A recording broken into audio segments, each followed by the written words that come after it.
Hello students, gravitation part 6 lecture में शुरुआत करेंगे ग्रेविटेशनल म्यूचुअल अट्रैक्शन से। इससे पहले हम लोग ग्रेविटेशनल पोटेंशियल एनर्जी पढ़ चुके हैं पूरा।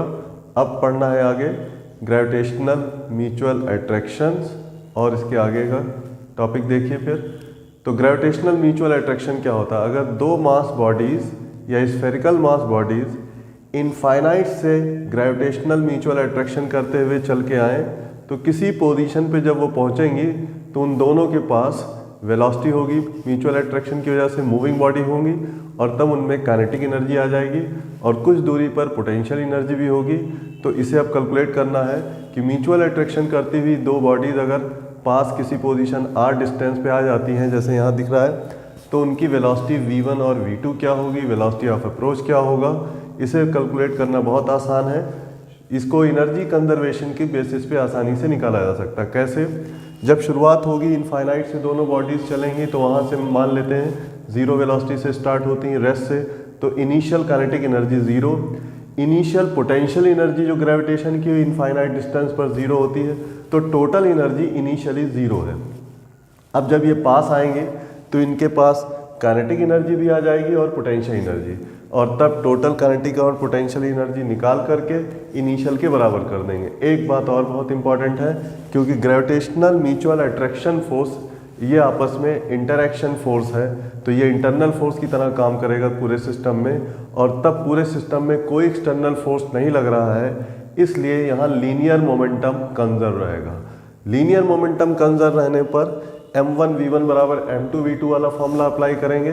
और सबसे खास बात कि इनका जो सेंटर ऑफ मास वाला पॉइंट है ये बीच में होगा कहीं पर, ये रेस्ट पे रहेगा, क्योंकि पहले जब ये इनफाइनाइट से चले थे तब भी यहाँ पर सेंटर ऑफ मास यहीं पर होगा और वो रेस्ट पर है।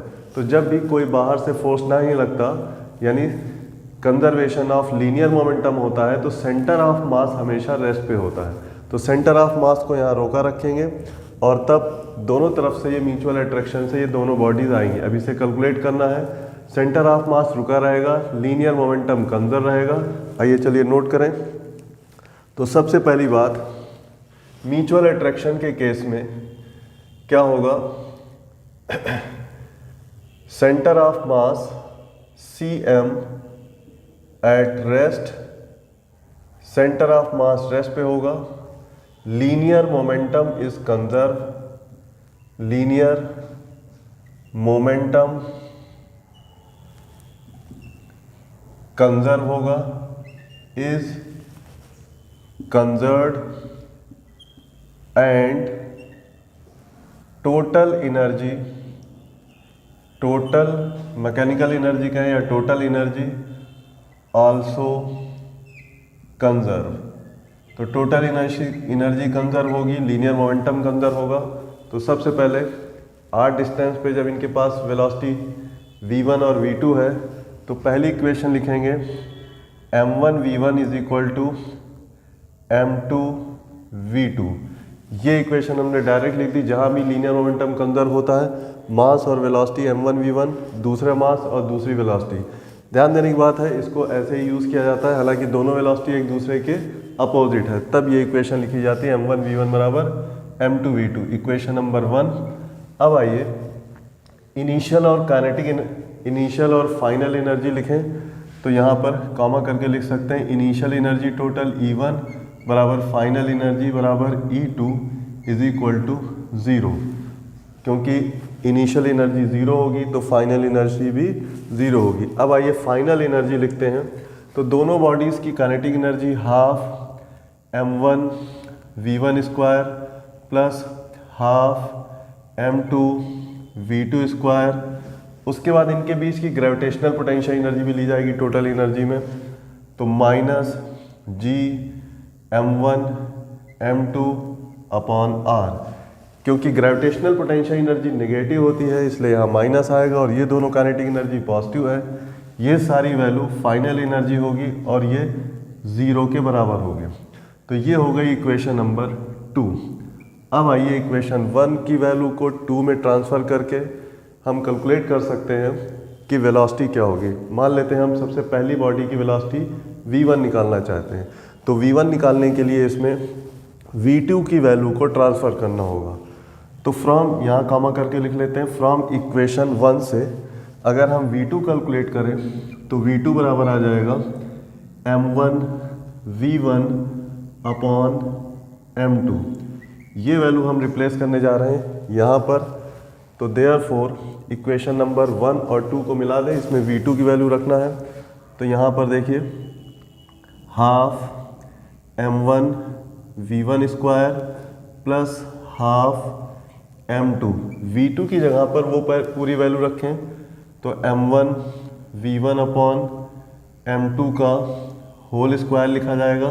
और ये वाला स्टेप 0 के इधर भेज देते हैं, नेगेटिव है, तो ये आ जाएगा g m1 m2 upon small r। अब ध्यान दीजिए यहाँ पर m2 स्क्वायर होगा तो ये m2 कैंसिल हो जाएगा, ऊपर आएगा m1 स्क्वायर v1 स्क्वायर। अब ये दोनों वैल्यू जोड़ दें तो बनेगा half m1 v1 square plus half एक m2 स्क्वायर होने से यहाँ कैंसिल हो जाएगा m1 v1 स्क्वायर, और यहाँ मल्टीप्लाई में 1 अपॉन एक m2 बचा रहेगा। और तब आप हाफ m1 v1 स्क्वायर पूरा कॉमन ले लो। तो ये स्टेप एक बार और हम बढ़ाने जा रहे हैं इसी में, हाफ m1 v1 स्क्वायर इस कॉमन, तो अंडर ब्रैकेट आएगा 1 plus 1 upon m2 is equal to, ये फॉर्मूला बनेगा g m1 m2 upon r। बस इसको सिंपली ऐसे ही कैलकुलेट करते जाएं। m1 से देखिए यहाँ पर ये m1 कैंसिल हो जाएगा और 2 को इधर भेज देंगे। v1 स्क्वायर की वैल्यू हमें निकालनी होगी पहले, तो यहाँ दोबारा रिपीट करें, v1 square is equal to, v1 square निकालने के लिए पहले तो 2 को इधर भेज दें तो 2g m2 आएगा, और इसमें एलसीएम लेके इसे जोड़ लेते हैं या पहले नीचे ले जाएं तो आएगा 2g m2 अपॉन में क्या आएगा, स्मॉल r तो पहले से है, under bracket 1 plus 1 upon m2। तो आप देख लें यहाँ पर v1, यहाँ पर देखिए m1 स्क्वायर कॉमन लिया था, एक चीज़ थोड़ा सा यहाँ पे छूट रही, यहाँ पर m1 अपॉन m2 आएगा क्योंकि m2 कैंसिल हो जाएगा, और ये m1 इस तरह से रहेगा। एक मिनट इसे नोट करें। हाँ तो देखिए यहाँ पर एक m1 ये छूट रहा था तो हमने यहाँ m1 लिख दिया, और तब यहाँ ब्रैकेट में 1 प्लस m1 अपॉन m2, थोड़ा सा इसको एक स्टेप और आगे, 2g m2 upon under bracket यहाँ पर r लिखेंगे, under bracket m2 is the LCM, और यहाँ आएगा m1 प्लस m2। m2 ये उलट के ऊपर आ जाएगा, तो अब फाइनल फॉर्मूला बन गया 2g m2 upon m2 square हो जाएगा जब ये ऊपर मल्टीप्लाई करेगा, r under bracket m1 plus m2। तो अब इसे नोट करें, v1 स्क्वायर की वैल्यू ये आ रही है, इसे नोट करें फिर आगे लिखते हैं, ये तो कैलकुलेशन है। हाँ तो अब आइए, v1 square is equal to, अभी देख लिया हम लोगों ने क्या आया था ऊपर, 2g m2 square upon m1 plus m2 into r। और अब v1 की वैल्यू लिखेंगे, अंडर रूट लग जाएगा जब स्क्वायर हटाएंगे दोनों तरफ, तो m2 बाहर आ जाएगा स्क्वायर के, स्क्वायर में है यहाँ पर, अंडर रूट के बाहर आएगा, तो m2 under bracket under root में 2g नीचे की तरफ आएगा m1 plus m2 into distance यहाँ पर स्मॉल r। तो यहाँ पर v1 की वैल्यू हम लोगों ने निकाल ली, और ये बहुत इंपॉर्टेंट है क्योंकि ये पूछा गया है, तो डेरिवेशन नहीं करेंगे, इसे थोड़ा ध्यान रखें, याद रखना है इसे। अभी हम बताते हैं कैसे इसे याद करना है।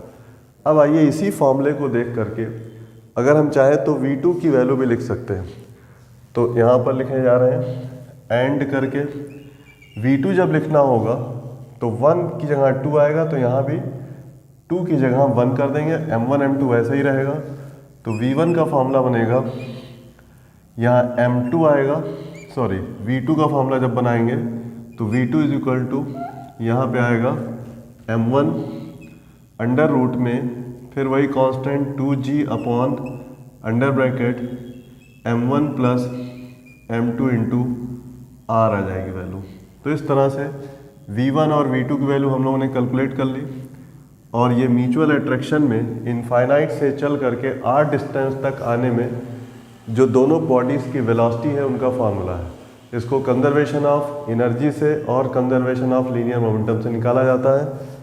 अब आइए यहाँ पे काम की बात यह है कि अगर आप ध्यान दें तो अगर हम v1 अपॉन m2 निकालें और उधर v2 अपॉन m1, तो दोनों फॉर्मूले एक साथ लिख रहे हैं। v1 upon m2 is equal to v2 upon m1, दोनों की वैल्यू में ये फैक्टर सेम है, तो 2g ऊपर आएगा, नीचे आएगा m1 plus m2 into are और फिर पूरे का अंडर रूट।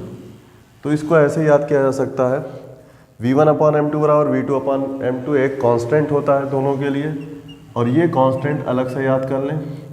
याद करिए हम लोगों ने बाइनरी स्टार सिस्टम पढ़ा था अनइक्वल मासेस का, सेम उसमें भी यही वैल्यू आई थी, और हमने वहाँ लिखने का तरीका आपको बताया था कि अगर m1 v1 बराबर m2 u2 सबको याद रहता है तो आप उसी में v1 की जगह m2 लिख लें, क्योंकि m1 v1 दोनों को क्रॉस मल्टीप्लाई करिए, देखिए क्या आएगा, m1 v1 बराबर m2 v2, तो ये सबको याद रहता है। तो v1 अपॉन m2 बना लें उसे, v2 अपॉन m1 हो जाएगा दूसरी तरफ, और ये एक कांस्टेंट है 2g upon m1 plus m2 into R.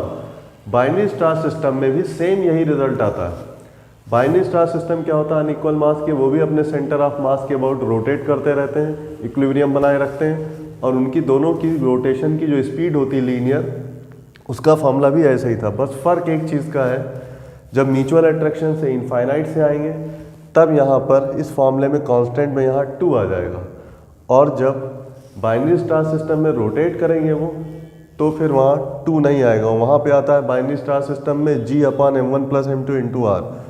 तो इसे अच्छे से याद कर सकते हैं। इनफाइनाइट से आने पे यहाँ पे 2 मिलेगा, और रोटेशन में बाइनरी स्टार सिस्टम पे 2 नहीं मिलेगा। इसकी वजह आप समझ सकते हो, ये 2 कहाँ से आया, इससे पहले जो हम लोगों ने कैलकुलेट किया था, जो काइनेटिक एनर्जी वाला हिस्सा होता है उसमें हाफ आता है, वही वैल्यू यहाँ आ रही है।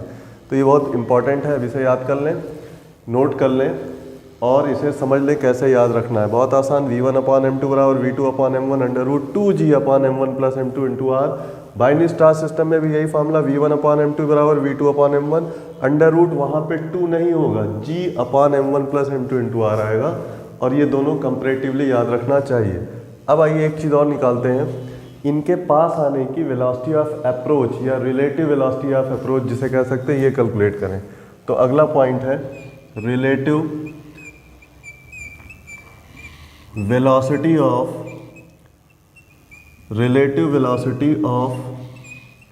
Approach. Relative velocity of approach क्या होगा, तो आप देख सकते हो दोनों एक दूसरे की ओर आ रहे हैं अपोजिट डायरेक्शन में। तो relative velocity of approach vf बराबर दोनों का डिफरेंस लिया जाएगा, इधर से ये इधर से ये। यहाँ एक चीज़ और बता दें, जिसका मास छोटा होगा उसकी वेलोसिटी ज़्यादा होगी, क्योंकि m1 v1 बराबर m2 v2, और तब ज़्यादा वेलोसिटी से कम वेलोसिटी घटा सकते हैं, क्योंकि उल्टे डायरेक्शन में रिलेटिव वेलोसिटी जब निकालेंगे तो दोनों वैल्यू घटाएंगे। बट एक v2 उल्टी दिशा में चल रहा है, तो जब घटाएंगे तो ये वैल्यू जुड़ जाएगी। तो ध्यान दो, उल्टे डायरेक्शन में रिलेटिव वेलोसिटी जोड़ के आती है। जैसे दो ट्रेन उल्टे डायरेक्शन में क्रॉस करें तो उनकी रिलेटिव वेलोसिटी दोनों का सम होके आएगी, और तब v1 प्लस v2 बनेगा यहाँ पर। और दोनों वैल्यू अगर आप जोड़ दें तो v1 ये लिखा है, v2 ये लिखा, जब आप जोड़ेंगे तो इसमें ये पूरा फैक्टर कॉमन आ जाएगा, और तब अंडर ब्रैकेट बाहर की तरफ m1 plus m2, under root में जो कॉमन फैक्टर है वो 2g upon m1 plus m2 bracket में रहेगा इंटू r। अब आप देख सकते हो ये ब्रैकेट m1 प्लस m2, क्योंकि दोनों को जोड़ा था स्टेप्स को, तो ये कॉमन निकल आया और ये जुड़ गए। अब ये पूरा ब्रैकेट अगर इसके अंदर मल्टीप्लाई करें तो ये स्क्वायर बन के जाएगा, और नीचे का फैक्टर और ये फैक्टर दोनों सेम है, तो ऊपर वाला स्क्वायर वाला कैंसिल हो जाएगा।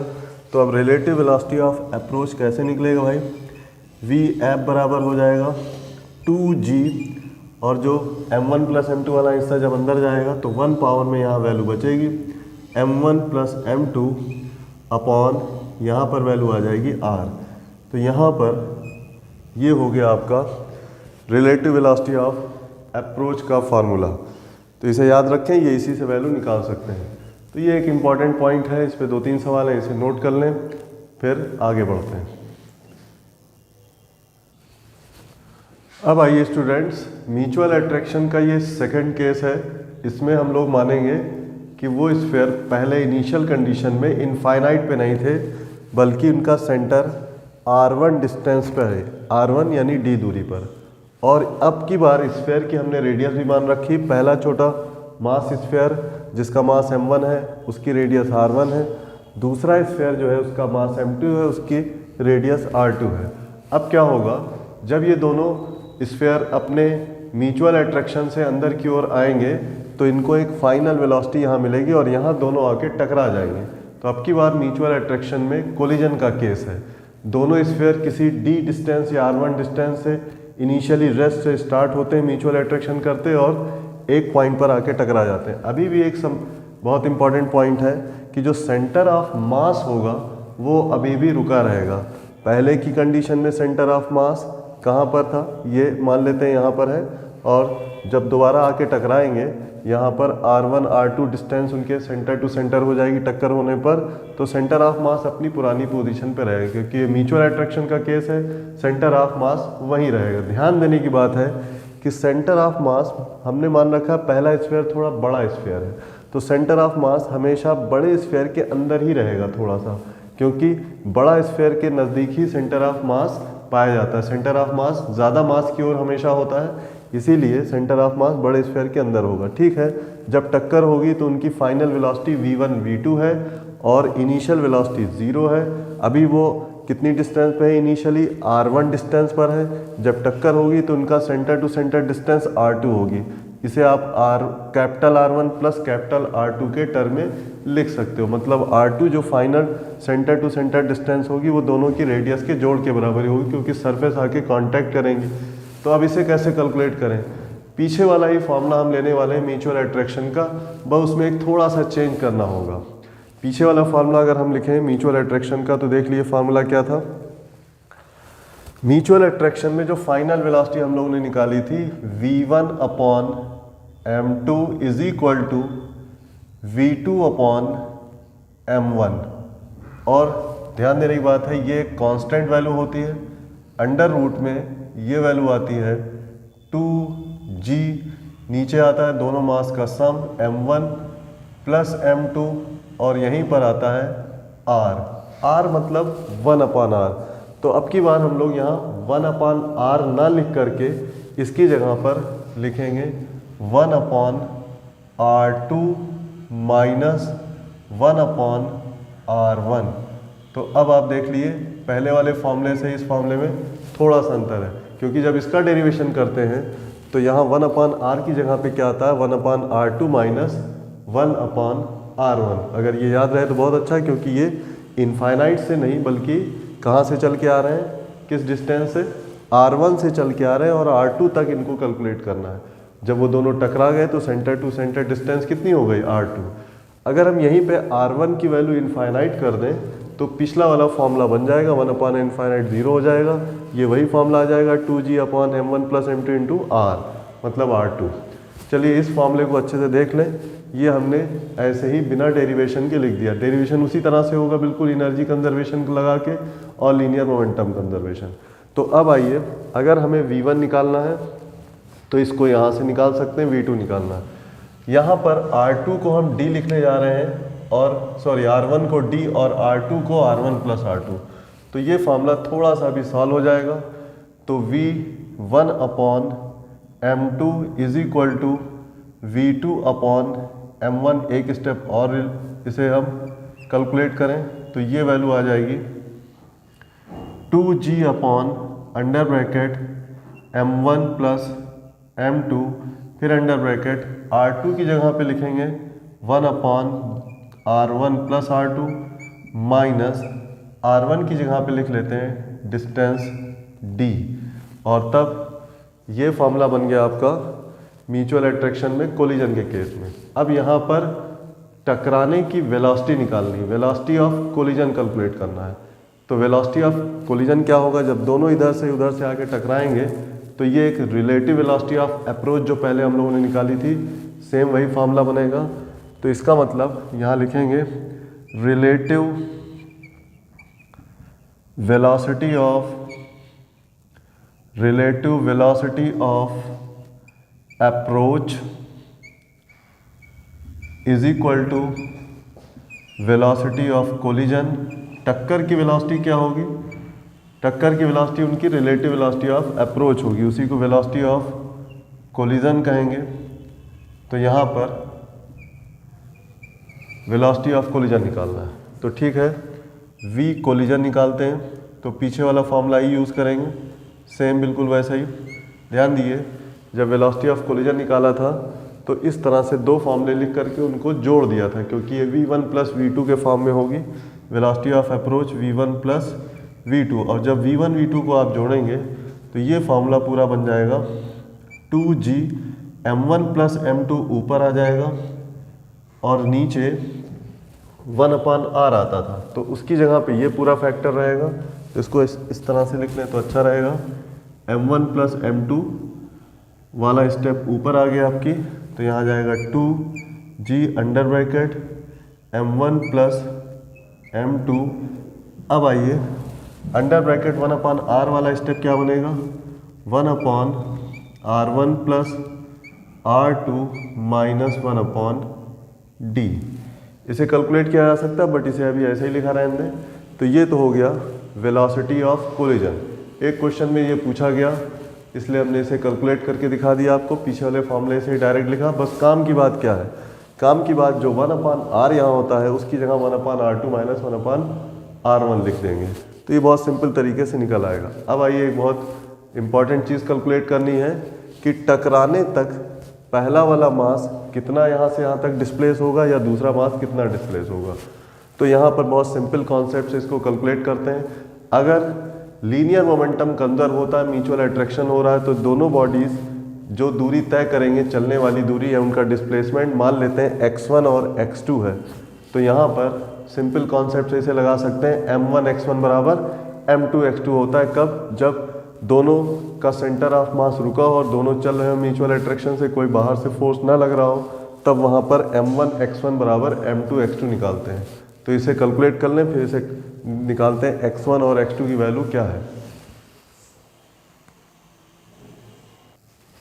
अब आइए डिस्प्लेसमेंट कितना होगा टकराने तक, x1 और x2 ये निकालते हैं। तो अभी हमने बताया कि m1 x1 पहली बॉडी का मास m1 और उसका डिस्प्लेसमेंट x1 बराबर दूसरी बॉडी का मास m2 और x2।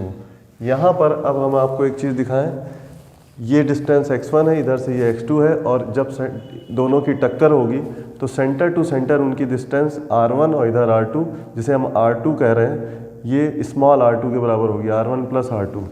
तो अगर हम तीनों वैल्यू जोड़ दें तो टोटल डिस्टेंस d बराबर इनिशियल कंडीशन में centre to centre total distance d है, तो इसमें आएगा x1 प्लस इसके बाद आएगा r1 प्लस इसके बाद आएगा r2 और उसके आगे जब जाएगा तो plus x2।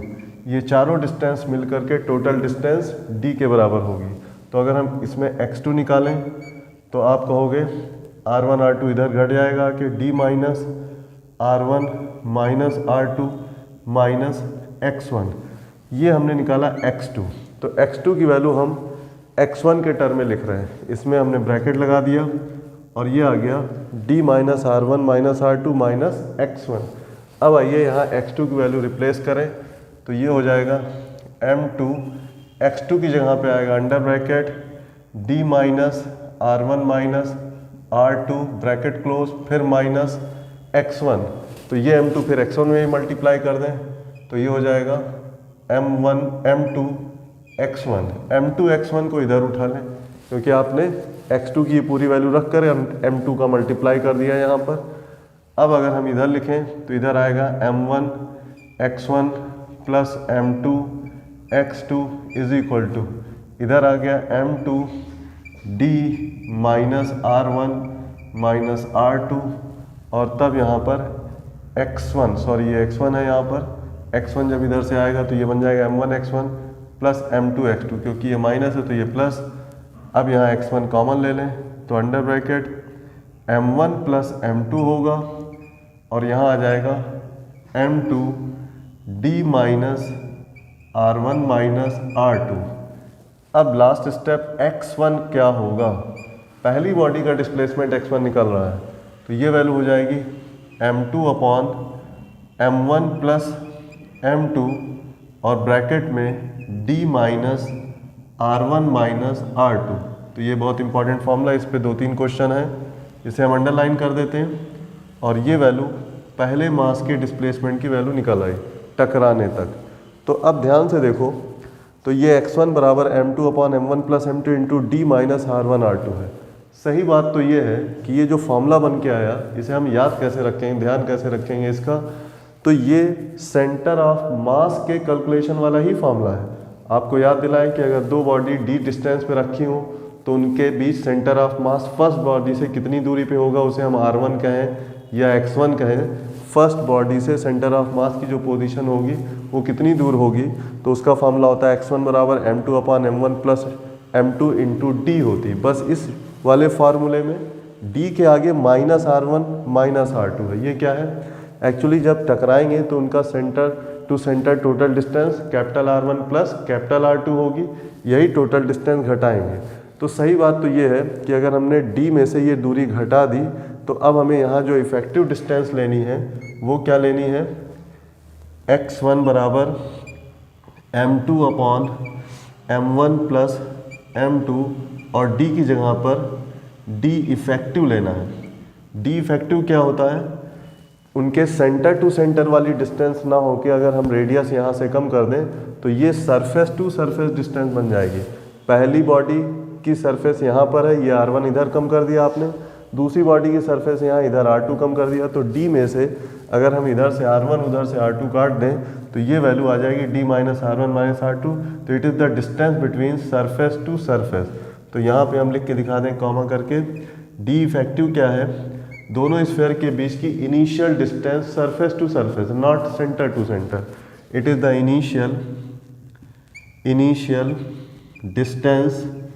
Initial distance from one surface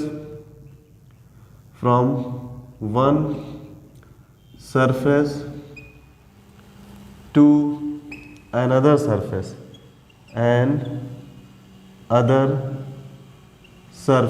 तो सरफेस टू सरफेस डिस्टेंस को अगर हम यूज़ करें तो यही इफेक्टिव डिस्टेंस होगी।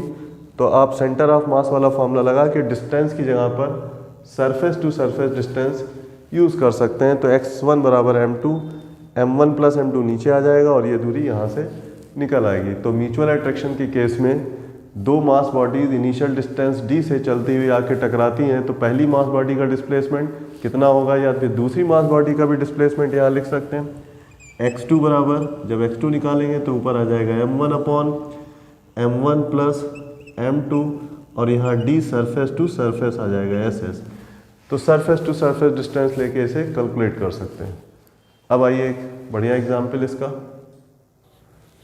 अब आइए स्टूडेंट, एक collision due to mutual attraction का एक एग्जाम्पल है जिसमें एक मास m और दूसरा मास 5m इनिशियली 15r की डिस्टेंस पे रखा है, और पहला जो स्फीयर है उसकी रेडियस स्मॉल r है, दूसरा बड़ा स्फीयर है इसकी रेडियस कैपिटल 2r है, और ये पहला रेडियस उसकी रेडियस कैपिटल R है।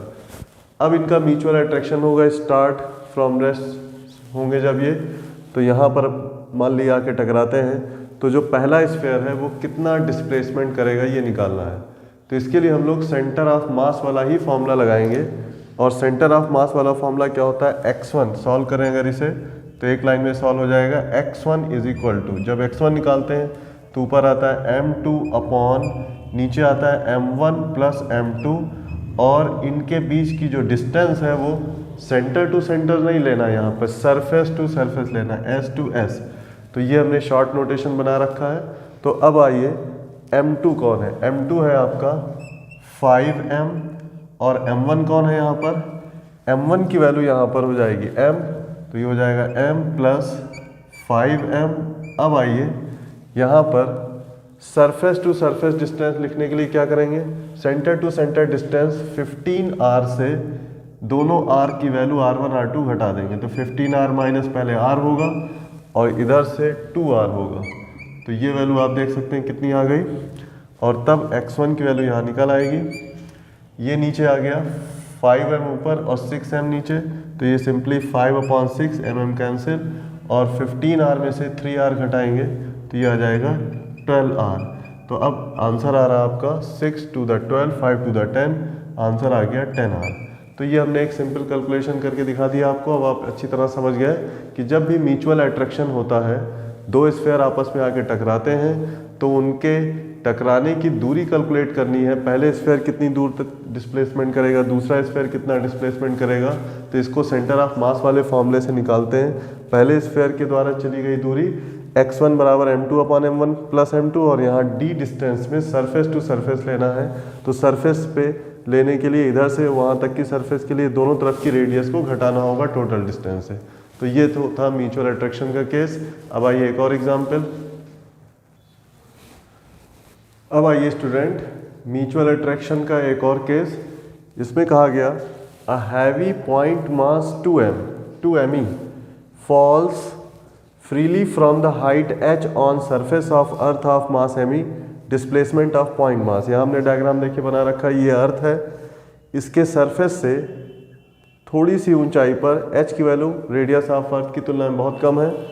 एक बहुत ही हैवी मास पॉइंट मास रखा है, इसे सुपर डेंस पॉइंट मास कहते हैं। इसका मास अर्थ के मास का दुगना है यानी 2m। तो ये बहुत सुपर डेंस मास पॉइंट मास है। अर्थ का मास m है, इसका मास 2m। अब अगर ऊंचाई बहुत कम है तो अर्थ के द्वारा इस पर ग्रेविटेशनल फोर्स लगेगा, उससे acceleration due to gravity g की वैल्यू अप्लाई होगी और इसी g से ये नीचे की तरफ गिरेगा। लेकिन अब ध्यान देने की बात है क्योंकि इसका मास बहुत ज़्यादा है और तब अर्थ को ये अपनी ओर खींचेगा तो अर्थ भी ऊपर उठेगी, दोनों आके एक जगह पे टकरा जाएंगे। तो सही बात यह है कि अगर पहले इनिशियल डिस्टेंस इनकी h थी तो क्या ये पॉइंट मास h डिस्टेंस नीचे गिरेगा क्योंकि अर्थ भी तो ऊपर उठ जाएगी, इसलिए पॉइंट मास का जो डिस्प्लेसमेंट है वो h से कम आएगा। तो इसका मतलब हमें म्यूचुअल अट्रैक्शन के केस में फर्स्ट बॉडी का डिस्प्लेसमेंट कैलकुलेट करना है। तो सपोज कर लेते हैं कि जो फर्स्ट बॉडी है वो पॉइंट मास है, उसका डिस्प्लेसमेंट h डैश है, तो इस डिस्टेंस को h डैश कहें। कैसे निकालेंगे? वही सेंटर ऑफ मास वाला फॉर्मूला लगाएंगे। अगर हम पहले मास बॉडी से सेंटर ऑफ मास की पोजीशन निकालें तो फॉर्मूला क्या होता है? m2/m1 plus m2। तो यहाँ लिखा जाएगा m2/m1 प्लस m2 और अब सरफेस टू सरफेस डिस्टेंस, अर्थ की तो सरफेस यहाँ है, पॉइंट मास में तो कोई सरफेस होते नहीं इसलिए उसके सेंटर से दूरी ले सकते हैं। तो सरफेस टू सरफेस डिस्टेंस जिसे हम पहले बोलते थे DSS वही h हो जाएगा। तो अभी तो हम फॉर्मूला लिख रहे हैं तो ये DSS बनेगा और तब m2 की जगह पर पहला मास हमने 2me मान रखा है, m2 जो है me होगा, me यहाँ आएगा me 2me plus me। m2 की वैल्यू अर्थ का मास लेंगे और m1 कौन होगा? सुपर डेंस पॉइंट मास, उसका मास 2me है और surface to surface distance h आएगी। तो अब ये वैल्यू आ गई, नीचे 3me बनेगा तो ये आ गया h/3 इसका आंसर आ रहा है। तो अब ये इतनी डिस्प्लेसमेंट होगा। अगले एक और क्वेश्चन में इसमें गिरने का टाइम ऑफ फॉल पूछा गया है, तो टाइम ऑफ फॉल यहाँ निकाल सकते हैं हम लोग क्योंकि ये इनिशियल वेलोसिटी 0 से गिरेगा और तब g की वैल्यू जो इस पर काम करेगी तो ये h बराबर हाफ GT² वाले फॉर्मूले से कैलकुलेट करेंगे। तो यहाँ आएगा time of fall. Time of fall की वैल्यू सिंपली हम h बराबर हाफ GT² वाले फॉर्मूले से निकालेंगे तो t बराबर हो जाएगा √2h डैश अपॉन g और यहाँ पर h डैश की वैल्यू h/3 आई है तो ये फॉर्मूला हो जाएगा 2h/3g। इतने समय में ये अर्थ से आके टकराएगा। तो यहाँ पे एक छोटा सा पॉइंट ये है कि अर्थ की g की वैल्यू यानी फोर्स अप्लाई होगा यहाँ पर ग्रेविटेशनल फोर्स और उसी से g बनेगा और g की वैल्यू बहुत ही वही सरफेस वैल्यू लेंगे क्योंकि ये सरफेस के नज़दीक है। तो इसे नोट कर लें, ये बहुत बढ़िया क्वेश्चन है। अब आइए स्टूडेंट ग्रेविटेशनल पोटेंशियल एनर्जी के कैलकुलेशन का एक न्यूमेरिकल है क्वेश्चन नंबर 13, और इससे पहले वाले वीडियो लेक्चर में जितने भी बनाए हैं उसमें क्वेश्चन नंबर 12 तक हो चुका है। तो क्वेश्चन बहुत सिंपल है, देख लें एक बार में। The potential energy of the 4 particle each of mass 1 kg are place at the 4 corner of square of side 1 metre. तो यहाँ पर हमने डायग्राम बना रखा है। ये 1 मीटर की साइड वाला एक स्क्वायर है और उस पर हर कॉर्नर पर 4 पॉइंट मासेज रखें जिनकी वैल्यू 1 kg है। तो हमें पूरे सिस्टम की ग्रेविटेशनल पोटेंशियल एनर्जी निकालनी है। तो चलो मान लेते हैं कि इसमें जितने भी मासेज हैं उनका मास m है, और यहाँ से यहाँ तक की जो डिस्टेंस है वो कितनी है, 1 1 1 है। अब हम क्या करेंगे, पोटेंशियल एनर्जी निकालने में जैसा पहले आपने देखा कि अगर हम 2 या 2 से ज़्यादा पार्टिकल रख दिए जाए तो 2 का ग्रुप बनाना होता है टोटल वैल्यू पोटेंशियल एनर्जी निकालने के लिए। मतलब पहले मास इस वाले मास की इसके साथ वैल्यू, फिर इसके साथ, फिर इसके साथ। अगर आप देखें टोटल कितने ग्रुप बनेंगे तो 4 मासेज में टोटल 6 ग्रुप बनते हैं। अगर आप यहाँ से देखो तो ये 1 मीटर की दूरी पर ये और ये 4 ग्रुप तो बन जाएंगे, 2 के पेयर बन जाएंगे, और इनमें इक्वल डिस्टेंस और इक्वल मास होगी, और 2 पेयर डायगोनल से बनेंगे। यहाँ से यहाँ तक की पोटेंशियल एनर्जी, यहाँ से यहाँ तक की पोटेंशियल एनर्जी। टोटल 6 में 4 एक जैसे होंगे, 2 एक जैसे होंगे। अब इनकी वैल्यू लिखते हैं। चलिए वैल्यू मान लेते हैं। साइड इसमें स्मॉल a है, मास सारे m है, साइड स्मॉल a है। तो अभी हम फॉर्मूला बना रहे हैं, फिर उसमें वैल्यू रख के दिखाएंगे, आपको आंसर आएगा। तो सॉल्व करते हैं इसे। पूरे सिस्टम की पोटेंशियल एनर्जी U बराबर 4 मल्टीप्लाइड बाई -4। क्यों मल्टीप्लाई किया? क्योंकि 4 ग्रुप बिल्कुल एक जैसे आइडेंटिकल बनेंगे। ये 2 मास फिर इधर से फिर इधर से, तो उसकी वैल्यू कैसे लिखेंगे, -g m यानी m² अपॉन डिस्टेंस a। ये वैल्यू हो गई आपकी 4 एक जैसे मासेस के लिए। अब आइए डायगोनल वाले जो दोनों डिस्टेंस हैं इनके लिए, तो यहाँ आ जाएगा, फिर लिखेंगे प्लस, उसके बाद 2, फिर यहाँ लगाएंगे माइनस।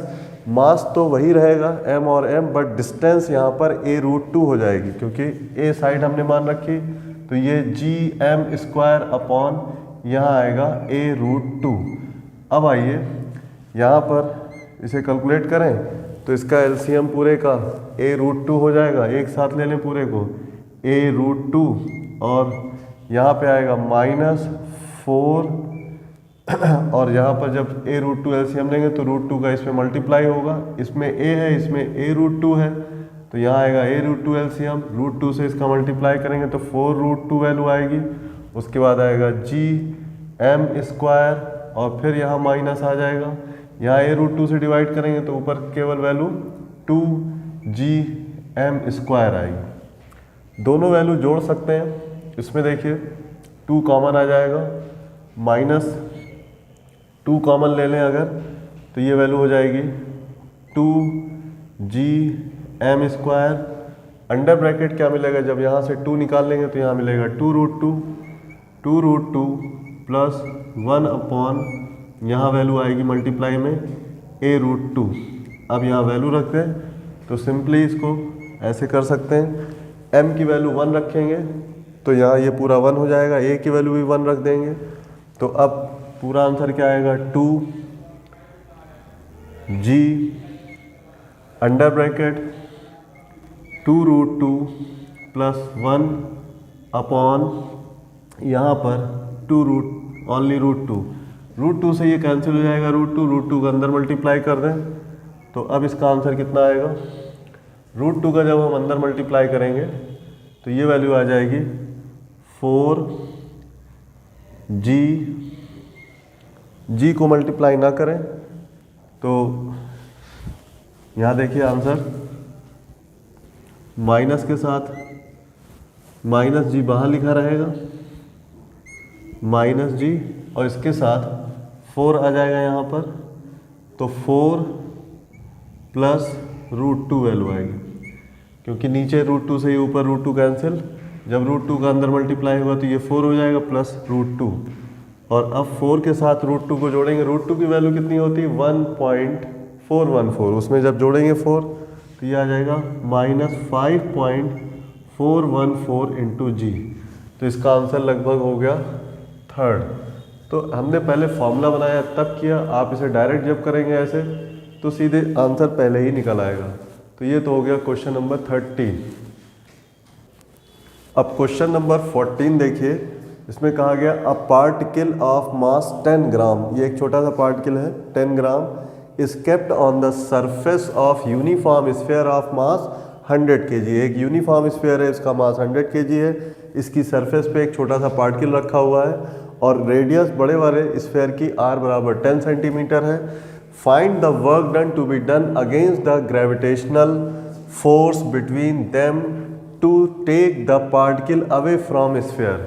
मतलब इस पार्टिकल को इस सरफेस से उठा के बहुत दूर यानी इनफाइनाइट तक जब पहुंचा देंगे तो इसमें ग्रेविटेशनल फोर्स के अगेंस्ट कितना वर्क होगा ये निकालना है। तो हम लोग पीछे पढ़ चुके हैं जहाँ पर हमने पढ़ाया था आपको ग्रेविटेशनल पोटेंशियल एनर्जी हमेशा वर्क अगेंस्ट ग्रेविटी या फिर work by external force change in potential energy के बराबर होता है। अब अगर पार्टिकल को यहाँ से यहाँ ले गए हैं तो पोटेंशियल एनर्जी का जब चेंज निकालेंगे तो इसी को work done by external force कहेंगे या वर्क अगेंस्ट ग्रेविटी कहेंगे। तो आइए इसको कैलकुलेट करते हैं, बहुत आसान है ये। तो सबसे पहले हमें निकालना वर्क अगेंस्ट ग्रेविटी, तो W work against gravity, work against gravity या ग्रेविटेशनल फोर्स इसी को W is equal to work done by external force और ये value change in potential energy के होती है। पीछे हम लोग ये कॉन्सेप्ट पढ़ चुके हैं। तो देयरफॉर W बराबर change in potential energy means U2 minus U1। अब जब पार्टिकल फाइनली इनफाइनाइट बहुत दूर चला जाएगा तो इसे U इनफाइनाइट और इसे U सरफेस लिखेंगे U1 को। तो अब आइए U सरफेस की वैल्यू क्या होगी, U इनफाइनाइट तो ज़ीरो हो जाएगा, इनफाइनाइट पे पोटेंशियल एनर्जी जीरो हो जाएगी। सरफेस वाली वैल्यू यहाँ लिखना है तो minus G mass of sphere mass of body upon R। तो ये हो गई सरफेस वैल्यू, तो आंसर आ गया plus G capital M small m upon R। तो ये बहुत सिंपल तरीके से निकला है। तो वर्क अगेंस्ट ग्रेविटी और work done by external force की वैल्यू क्या आ रही है, G की value 6.67 into 10 to the power minus 11, mass of big sphere is 100 kg, mass of small point mass जो है वो 10 ग्राम है, तो 10 into 10 to the power minus 3 लिखेंगे। अपॉन में जो R की वैल्यू है वो रेडियस 10 सेंटीमीटर है, तो सेंटीमीटर का मतलब हो गया 10 into 10 to the power minus 2। अब इसे कैलकुलेट कर लें। यहाँ पर देखिए 10 और 100 ये दोनों मिल करके 1000 बनेंगे, 10 पावर माइनस 3 और 10 पावर 3 दोनों एक दूसरे से कैंसिल हो जाएगी। और तब यहाँ पर 10 की पावर -1 बनेगा, -1 ऊपर आएगा तो +1 हो जाएगा। Final answer 6.67 into 10 to the power minus 11 में ये नीचे से माइनस पावर जब घटाएंगे तो +1 हो जाएगा, तो बचेगा क्या -10 जूल। तो इस क्वेश्चन का आंसर हो गया 6.67 into 10 to the power -10 joule. बिल्कुल सिंपल कॉन्सेप्ट पे है कि पॉइंट मास को अगर हम इनफाइनाइट पहुंचा दें तो पोटेंशियल एनर्जी का change work done by external force होगा और इसी को कहते हैं वर्क अगेंस्ट ग्रेविटी। तो इसे नोट कर लें और फिर आगे बढ़ते हैं। अब आइए स्टूडेंट अगला टॉपिक पढ़ते हैं, ग्रेविटेशनल पोटेंशियल। वेरी इंपॉर्टेंट, क्योंकि इसका इस्तेमाल कई जगह पे है, इस पर कई क्वेश्चंस आ चुके हैं। तो ग्रेविटेशनल पोटेंशियल क्या होता है, यहाँ हमने पहले से डेफिनेशन लिख रखी है ग्रेविटेशनल पोटेंशियल की। Gravitational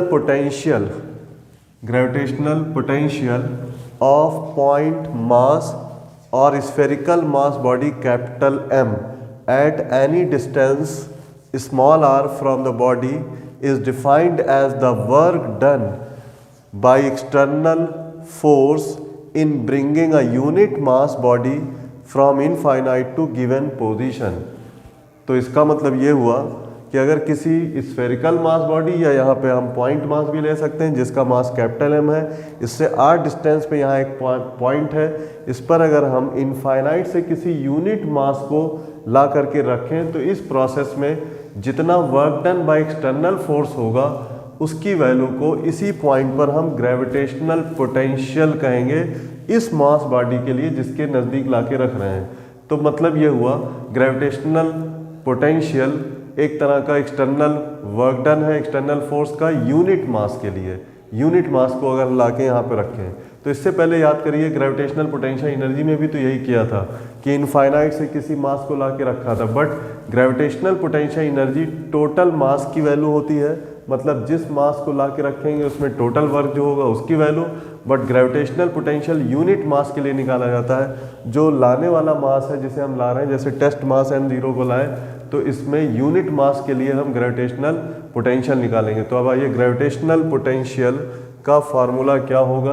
by definition gravitational potential का सिंबल Vg है, इसमें होने वाला वर्क डन एक्सटर्नल फोर्स का अपॉन जो टेस्ट मास लेके आए उसके मास से डिवाइड करेंगे, तब ये कहलाएगा यूनिट मास का वर्क डन। यूनिट मास का वर्क डन कहलाता है क्या, ग्रेविटेशनल पोटेंशियल। तो ग्रेविटेशनल पोटेंशियल का ये डेफिनीशन वाला फार्मूला हो गया। अब आइए इसकी यूनिट यहीं पे लिख लेते हैं। यूनिट क्या होगी ग्रेविटेशनल पोटेंशियल की, तो आप देख सकते हैं ये जूल पर किलोग्राम है। जूल में अगर हम इसे ओपन करें तो जूल की वैल्यू होती है किलोग्राम मीटर स्क्वायर पर सेकेंड स्क्वायर, तो किलोग्राम कैंसिल हो जाएगा तो ये यूनिट बन जाएगी मीटर स्क्वायर पर सेकेंड स्क्वायर आल्सो। तो ठीक है, ग्रेविटेशनल पोटेंशियल का मतलब work done by external force in bringing the point mass या unit mass body from infinite to given position. तो ये ग्रेविटेशनल पोटेंशियल की वैल्यू इस वाले मास के लिए निकलेगी जिससे कि r डिस्टेंस पर हम यहाँ कैलकुलेट कर रहे हैं। तो उसके लिए हमें एक और मास जिसे यूनिट मास कह सकते हैं या टेस्ट मास को लेके आना होगा, तो जो भी वर्क डन होगा अपॉन मास, इसी को कहते हैं ग्रेविटेशनल पोटेंशियल। इससे पहले ग्रेविटेशनल पोटेंशियल एनर्जी की जब वैल्यू हम लोगों ने कैलकुलेट किया था तो work done by external force हम लोगों ने निकाला था, यही वैल्यू फिर हम लिख लेते हैं।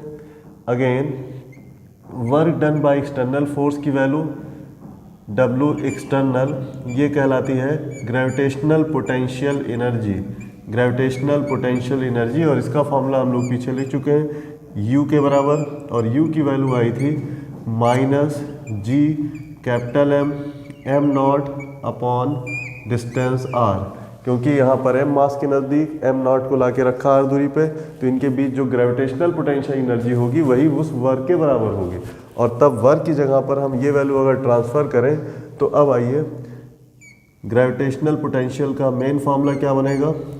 यहाँ पर वर्क की वैल्यू रखें तो माइनस आ जाएगा G capital M not upon small r, यहाँ M नॉट पहले से है तो M नॉट कैंसिल हो गया, और तब ये फार्मूला ऐसे बनेगा ग्रेविटेशनल पोटेंशियल Vg बराबर -G capital M upon R। तो ये बहुत सिंपल फार्मूला है और बाय डेफिनेशन पे आधारित। तो -Gm अपॉन R को ग्रेविटेशनल पोटेंशियल कहते हैं। M मास का ग्रेविटेशनल पोटेंशियल R डिस्टेंस पे ये कैलकुलेट होता है। तो ये बिल्कुल, अगर हमें ग्रेविटेशनल पोटेंशियल एनर्जी निकालना आता है तो उसी को यूनिट मास करके निकाल लें, मतलब m0 से डिवाइड कर दें तो ग्रेविटेशनल पोटेंशियल निकल आएगा। इसे नोट कर लें, फिर आगे बढ़ते हैं। अब आइए, ग्रेविटेशनल पोटेंशियल एक नेगेटिव क्वांटिटी है और ये एक स्केलर क्वांटिटी है। तो नेगेटिव ग्रेविटेशनल पोटेंशियल का क्या मतलब, क्योंकि यहाँ पर हमेशा ग्रेविटेशनल अट्रैक्शन फोर्स होता है, इसलिए जब भी हम किसी मास बॉडी को लाएंगे तो इसमें हमें वर्क गेन होगा। क्योंकि वर्क गेन क्यों होगा, अट्रैक्शन फोर्स, बॉडी अपने आप आएगी, तो इसी को कहते हैं वर्क का गेन होना। जहाँ भी वर्क गेन होता है वहाँ पर माइनस आएगा, नेगेटिव वर्क बनेगा, और तब इसीलिए ग्रेविटेशनल पोटेंशियल एनर्जी भी नेगेटिव है और ग्रेविटेशनल पोटेंशियल भी नेगेटिव है। सही बात तो ये है कि ग्रेविटेशनल पोटेंशियल को निकालना ग्रेविटेशनल पोटेंशियल एनर्जी से बहुत आसान है, क्योंकि हम लोग ग्रेविटेशनल पोटेंशियल एनर्जी का फार्मूला देख चुके हैं, इसलिए ग्रेविटेशनल पोटेंशियल को उसी से निकालेंगे, बस जो ब्रिंगिंग वाला मास है उससे डिवाइड कर दें। तो ग्रेविटेशनल पोटेंशियल एनर्जी यानी ग्रेविटेशनल पोटेंशियल नेगेटिव क्वांटिटी है। Gravitational potential is a negative scalar quantity, negative scalar quantity. ऐसा क्यों है, इसका जवाब सीधा सा है, क्योंकि ग्रेविटेशनल फोर्स एक अट्रैक्टिव फोर्स होता है, इसीलिए ग्रेविटेशनल पोटेंशियल एनर्जी नेगेटिव होती है और ग्रेविटेशनल पोटेंशियल भी नेगेटिव है। नेगेटिव स्केलर क्वांटिटी बिकॉज, इसकी वजह लिख सकते हैं, कारण इसका ये है, because gravitational force is an attractive force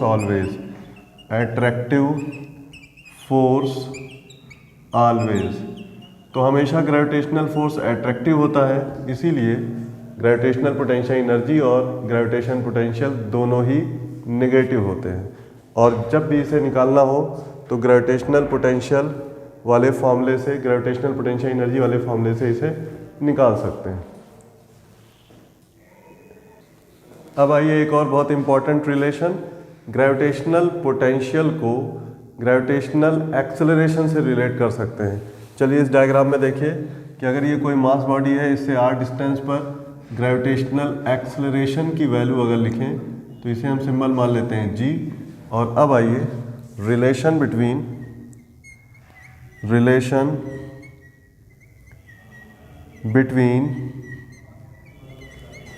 gravitational potential Vg and gravitational acceleration small g। तो अब g की वैल्यू हम लोग पीछे लिख चुके हैं, डायरेक्ट हम यहाँ लिख रहे हैं, g बराबर हो जाएगा, g की वैल्यू होगी माइनस gm/r²। तो ये वैल्यू नेगेटिव होती है, इसलिए हमने माइनस लगा के लिखा।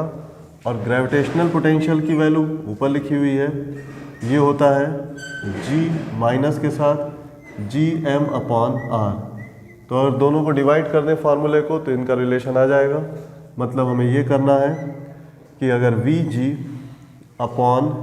Vg की वैल्यू, ध्यान दिए यहाँ पर Vg का मतलब कैपिटल G है, सिंबल है ये इसका, अपॉन g की वैल्यू निकालें तो इसमें माइनस माइनस कैंसिल हो जाएगा और 1/r² यहाँ ऊपर आ जाएगा r², और एक r नीचे, gm कैंसिल हो जाएगा। तो आगे रिलेशन क्या बन गया, gravitational potential always equal to क्या होगा, g × r। ये फॉर्मूला किसके लिए एप्लीकेबल है, केवल पॉइंट मास के लिए और स्फेरिकल बॉडी के आउटसाइड, क्योंकि बाहर g की वैल्यू हम लोगों ने ये लिख रखी है।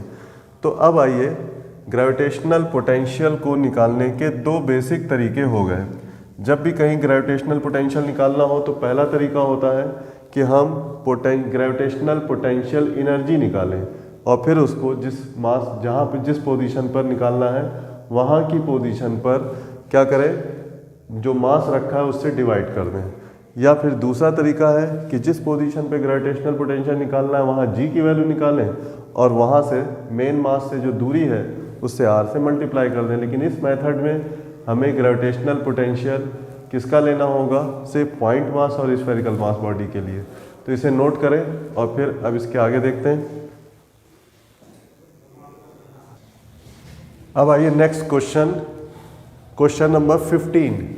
Calculate the gravitational potential at point B of spherical mass body according to figure if intensity of gravitational field at a point A is capital E। यहाँ पे देखिए एक स्फेरिकल मास बॉडी है, इसके A पॉइंट पर gravitational field की intensity capital E है और हमें B पॉइंट पर ग्रेविटेशनल पोटेंशियल दिखाना है। यहाँ से यहाँ तक की दूरी कैपिटल R है, ये भी दूरी कैपिटल R, रेडियस, तो रेडियस के बराबर दूरी पर सरफेस से B पॉइंट पर हमें ग्रेविटेशनल पोटेंशियल कैलकुलेट करना है। तो अब आइए सबसे पहले intensity of gravitational field at A लिखते हैं। A पॉइंट पर intensity of gravitational field actually gravitational acceleration के ही बराबर होती है, दोनों एक ही क्वांटिटी हैं। और अब यहाँ फॉर्मूला लिखेंगे माइनस gm/R²। तो ये सरफेस वैल्यू हमने लिखा, तो सरफेस पर g की वैल्यू वही इंटेंसिटी ऑफ ग्रेविटेशनल फील्ड है। अब आइए B पॉइंट पर ग्रेविटेशनल पोटेंशियल अगर निकालें तो अभी हम लोग पढ़ चुके हैं ग्रेविटेशनल पोटेंशियल का जो जनरल फार्मूला है वो पॉइंट मास या स्फेरिकल मास बॉडी के लिए आउटसाइड पर B पॉइंट की दूरी सेंटर से क्या होगी, r + r 2r। तो ये फार्मूला हो जाएगा माइनस gm/2r। अब अगर यहाँ से रिलेट करें तो यहाँ पर ध्यान देने की बात है, दोनों को डिवाइड कर दें। तो E/V या V/E की वैल्यू अगर निकाली आपने तो जब आप दोनों को डिवाइड करोगे तो माइनस माइनस कैंसिल हो जाएगा, gm कैंसिल हो जाएगा, v के सामने नीचे की तरफ 2r आएगा और यहाँ पर e के सामने अपोजिट में r स्क्वायर आएगा और तब इस हिसाब से यहाँ पर आंसर r कैंसिल r/2 आएगा। और अब ध्यान दीजिए v बराबर कितना आ गया, v बराबर वैल्यू हो जाएगी, e को इधर भेज दें तो ये हो जाएगा ER/2। बट यहाँ पर आंसर में कोई गड़बड़ी होगी, हम इसे चेंज किए देते हैं। ER/2 वाला आंसर सही है तो ये पहला आंसर ER/2 लिख देते हैं, यहाँ पर E/2R लिख देते हैं। बट आंसर सही value ER/2 first is the answer. तो gravitational potential at point B E/R/2 होगा। तो ये कंपेयर करके आप E की वैल्यू V के टर्म में आसानी से लिख सकते हो, तो इसे नोट कर लें। ये क्वेश्चन नंबर 15 है। अब आइए नेक्स्ट क्वेश्चन, बहुत बढ़िया आया हुआ क्वेश्चन है ग्रेविटेशनल पोटेंशियल के कैलकुलेशन का। Question number 16, infinite number of masses each 1 kg are placed along x axis at x बराबर ±1 metre, ±2 metre, ±4 metre, ±8 metre and so on infinite तक। निकालना कैसे क्या? The magnitude of resultant gravitational potential in terms of gravitational constant capital G at origin पे निकालना है। तो origin x बराबर 0 पे, यहाँ देखिए डायग्राम बना हुआ है, ये है ओरिजिन, x एक्सिस है ये पूरा। अगर हम इक्वल मासेस जो 1 kg के हैं, +1 डिस्टेंस पे, +2 मीटर पे, +4 मीटर, +8, +16, इधर की सारी डिस्टेंस प्लस में होती है, इधर की जो डिस्टेंस है वो -1 मीटर, -2 मीटर, -4, -8। क्योंकि यहाँ पर आप ध्यान से देखिए तो +-1 मीटर, इसका मतलब प्लस पर भी एक मास रखा है, -1 मीटर पर भी एक मास रखा है, इसी तरह +2 मीटर पे एक मास रखा हुआ है और -2 मीटर पे, दोनों तरफ इनफाइनाइट नंबर ऑफ मासेस रखे हैं और हमें यहाँ पर टोटल या रिजल्टेंट ग्रेविटेशनल पोटेंशियल निकालना है। तो इसके लिए बहुत आसान तरीका है, एक साइड पर सारी वैल्यू कैलकुलेट करके जोड़ ले और उसी का डबल कर दें, क्योंकि मासेस इधर भी हैं इधर भी है, जितने मास इधर हैं उतने इधर हैं। अगर एक साइड की वैल्यू निकल आई तो दूसरी साइड की वैल्यू भी उतनी ही होगी और दोनों वैल्यू को अगर हम जोड़ दें या डबल कर दें तो रिजल्टेंट वैल्यू निकल आई। क्योंकि ग्रेविटेशनल पोटेंशियल एक स्केलर क्वांटिटी है, इसमें कोई डायरेक्शन नहीं होता और मास हमेशा एक ही टाइप का होता है, इसीलिए इसकी वैल्यू सारी वैल्यू निगेटिव आएगी। बट आंसर में हम देख रहे हैं माइनस यूज़ नहीं किया गया, तो कोई बात नहीं, माइनस हटा के भी कैलकुलेट कर सकते हैं। मैग्नीट्यूड ही तो निकालना है, यहाँ लिखा भी है मैग्नीट्यूड निकालना, तो अब हम फॉर्मूले में माइनस नहीं लगाएंगे, सिर्फ वैल्यू लिखेंगे। तो अब आइए वन साइड पर, अगर हम एक साइड पर ग्रेविटेशनल पोटेंशियल V की वैल्यू निकालें पॉजिटिव x एक्सिस पर, तो आप देखोगे कि ये वैल्यू आएगी Gm/r फार्मूला होता है V बराबर, और तब पहला मास G की वैल्यू रखा, पहला मास 1 kg है और डिस्टेंस यहाँ से 1 होगी। फिर दूसरे मास में लिखेंगे तो G × 1 अपॉन ये डिस्टेंस 2 होगी। तीसरे मास के लिए लिखेंगे तो G × मास तो 1 रहेगा, अपॉन ये हो जाएगी 4 वैल्यू, और इसी तरह से ये आगे बढ़ाते चले जाएं तो सब वैल्यू इनफाइनाइट तक जुड़ेगी।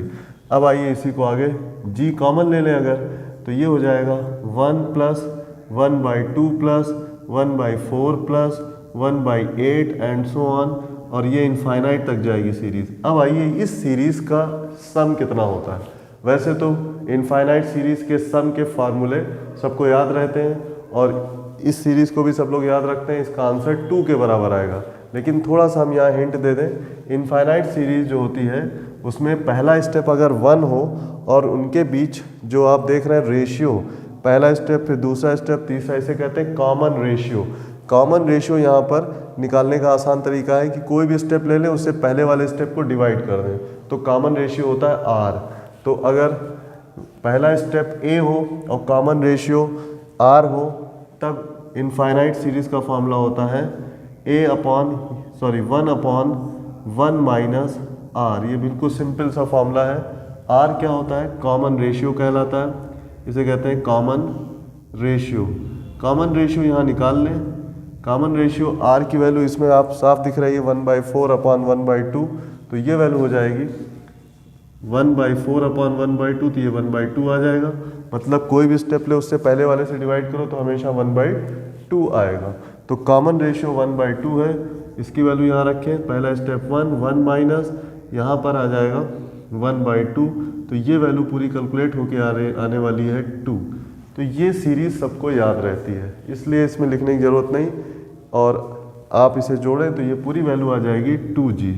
अब आइए बोथ साइड, टोटल वैल्यू क्या आएगी बोथ साइड पे, अगर वन साइड पे हमने लिया है तो बोथ साइड vg की वैल्यू आएगी, इधर और उधर दोनों वैल्यू जोड़ दें तो 2g plus 2g is equal to 4g। तो इस क्वेश्चन का आंसर आ गया 4g, और अगर एक साइड पे पूछा गया होता तो आंसर 2g भी आ सकता था। एक बात और बता दें, इनफाइनाइट सीरीज़ का जो जोड़ का ये फॉर्मूला है जनरल, वो हम यहाँ पे लिख रहे हैं s बराबर a अपॉन 1 माइनस r होता है जब कॉमन रेशियो स्मॉल r दिया हो, फर्स्ट स्टेप a दिया हो। क्योंकि इसमें फर्स्ट स्टेप 1 है तो हमने इसीलिए 1 लिखा, और कॉमन रेशियो r की वैल्यू रख देंगे तो इस तरह से इनफाइनाइट सीरीज निकल आएगी।